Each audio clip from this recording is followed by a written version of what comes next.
नमस्कार संस्कृताय मित्रों, स्वागत है आपका अपने YouTube चैनल संस्कृत मेधा पर। कारक प्रकरण में आज षष्ठी विभक्ति का अध्ययन करेंगे हम लोग। कर्ता, कर्म, करण, संप्रदान, अपादान, अधिकरण, ये सारे कारक हो गए हैं। आज जो षष्ठी विभक्ति बची हुई है जो कि कारक में नहीं गिना जाता है, आज उसका हम लोग अध्ययन करेंगे। तो देखते हैं सूत्र। षष्ठी से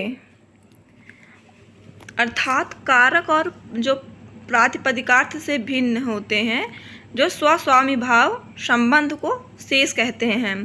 कारक और प्रातिपदिकार्थ से जो भिन्न होता है उसको शेष कहते हैं, अर्थात स्वस्वामी भाव संबंध को ही हम शेष कहते हैं और उसमें षष्ठी विभक्ति होती है। शेष का अर्थ यहाँ पर कर्म, करण इत्यादि कारकों से भिन्न और प्रातिपदिकार्थ से भिन्न माना गया। शेष का जो अर्थ है यहाँ पे कर्म, करण इत्यादि कारकों से भिन्न और प्रातिपदिकार्थ से भिन्न है। इसी प्रकार जहाँ कर्म आदि कारक विवक्षित ना हो अथवा जहाँ प्रथमा से सप्तमी विभक्ति तक किसी भी विभक्ति का प्रयोग नहीं किया जाता है या न किया गया हो, तो ऐसे स्थलों को हम षष्ठी विभक्ति में रखते हैं। तो जो ये स्थल होते हैं वो संबंध मात्र कहे जाते हैं। तात्पर्य यह है कि संबंध मात्र की विवक्षा में षष्ठी विभक्ति होती है। संबंध मात्र की विवक्षा में षष्ठी विभक्ति होती है। इस प्रकार षष्ठी का प्रयोग केवल संबंधों को प्रकट करने के लिए ही किया जाता है। षष्ठी का प्रयोग वहाँ पे होता है जहाँ पे संबंधों को प्रकट किया जाता हो, तो वहाँ पर षष्ठी का प्रयोग होता है। तो देखते हैं हम लोग क्या दिया गया इसमें। इस सूत्र का अर्थ यह है कि जो बात और विभक्तियों में नहीं बतलाई जा सकती है उनको बतलाने के लिए षष्ठी होती हैं। वे बातें संबंध विशेष होती हैं, अर्थात संबंधों को प्रकट करने के लिए ही षष्ठी का प्रयोग किया जाता है। जहाँ स्वामी तथा भृत्य, जन्य तथा जनक, कार्य तथा कारण इत्यादि संबंध दिखाए जाते हैं, वहाँ पर षष्ठी होती है। तो षष्ठी कहाँ पे होती है? जहाँ स्वामी और भृत्य अर्थात नौकरों के मध्य और जन्य तथा जनक के मध्य कार्य तथा कारण इत्यादि संबंध दिखाए जाते हैं, वहाँ पर षष्ठी विभक्ति का प्रयोग होता है।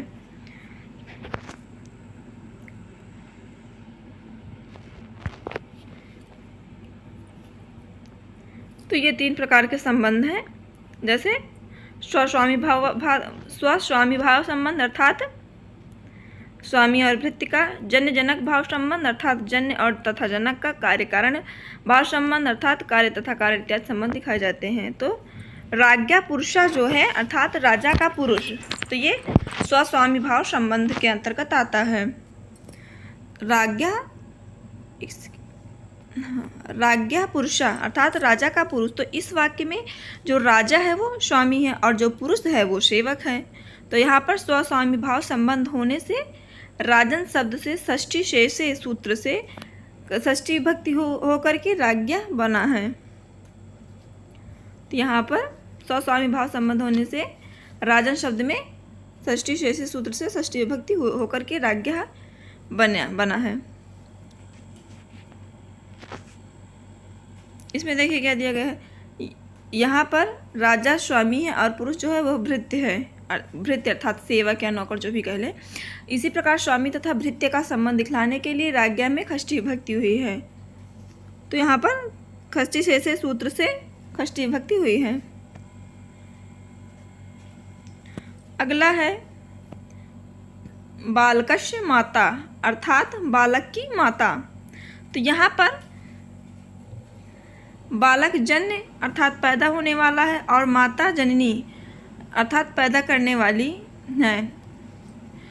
बच्चे को जन्म देने वाली माता है तो वो जननी हुई और जो जन्य हुआ वो बालक हुआ क्योंकि वो जन्म लिया। तो इसमें जन्य और जनक संबंध होने के कारण षष्ठी शेषे सूत्र से यहाँ पर बालक में षष्ठी शेषे सूत्र से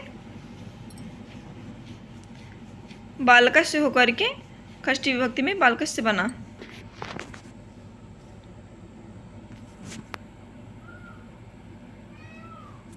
यहाँ पर बालक जन अच्छा बताया तो संबंध है और इसे दिखाने के लिए बालकस्य में षष्ठी विभक्ति हुई है। तो षष्ठी विभक्ति किस सूत्र से हुई है? तो यहाँ पर षष्ठी शेष सूत्र से हुई है। जैसे परीक्षा में पूछ लिया किस सूत्र से हुई है षष्ठी विभक्ति, तो षष्ठी शेष सूत्र से हुई है। अगला है मृत्तिकाया घटा अर्थात मिट्टी का घड़ा। इसका एक और है मृत्तिकाया घटा अर्थात मिट्टी का घड़ा। तो यहाँ पर मिट्टी जो है वो कारण है और घड़ा जो है वो कार्य है, क्योंकि मिट्टी के द्वारा ही घड़े का निर्माण होता है। तो यहाँ पर कार्य कारण भाव संबंध दिखाया गया है। तो यहाँ पर जो मृत्तिका है अर्थात मिट्टी जो है वो षष्ठी शेष सूत्र से षष्ठी विभक्ति होकर के मृत्तिकाया बना।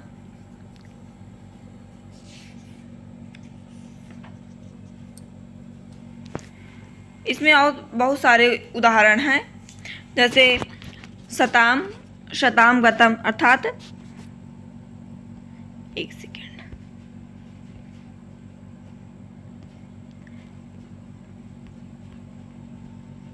शताम गतम। तो यहाँ पर सज्जन पुरुष संबंधी गमन है। तो इस वाक्य में जो गमन क्रिया का कर्ता है वो सत है, लेकिन कृतित्व की अविवक्षा में सत शब्द में षष्ठी शेष सूत्र से षष्ठी विभक्ति होकर के यहाँ पर शताम बना है। और इसी का एक उदाहरण और है, ये जो कि परीक्षा में पूछा जाता है, सर्पिशो जानीते अर्थात घी के द्वारा प्रवृत्त होता है। तो यहाँ पर घी प्रवृत्त होने में सहायक है। तो यहाँ पर जो सर्पिस है वो करण है, लेकिन संबंध की विवक्षा में षष्ठी शेष सूत्र से यहाँ पर षष्ठी विभक्ति होकर के सर्पिशो जानीते बना। तो कर्णत्व की विवक्षा होने पर यहाँ पर सर्पिशा जानीते प्रयोग होगा। अगर कर्णत्व की विवक्षा होने पर यहाँ पर सर्पिशा जानीते प्रयोग होगा।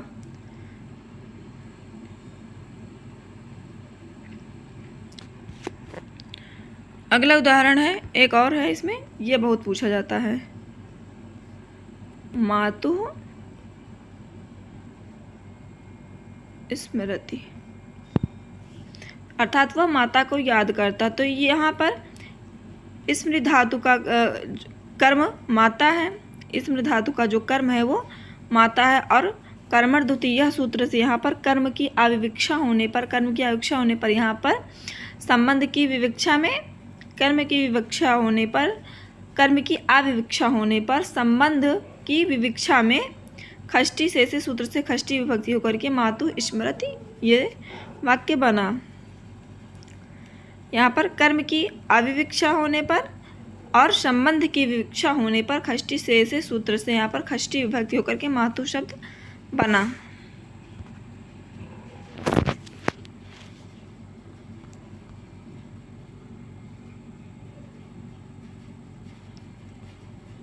एधोद कश्य उपस्कुरुते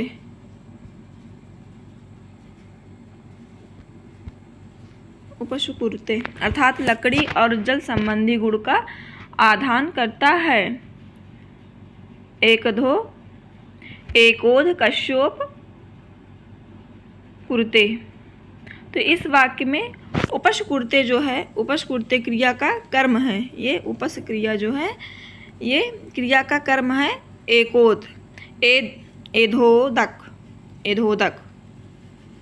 उपस्कुरुते क्रिया का कर्म एधोदक है, लेकिन कर्म की अविवक्षा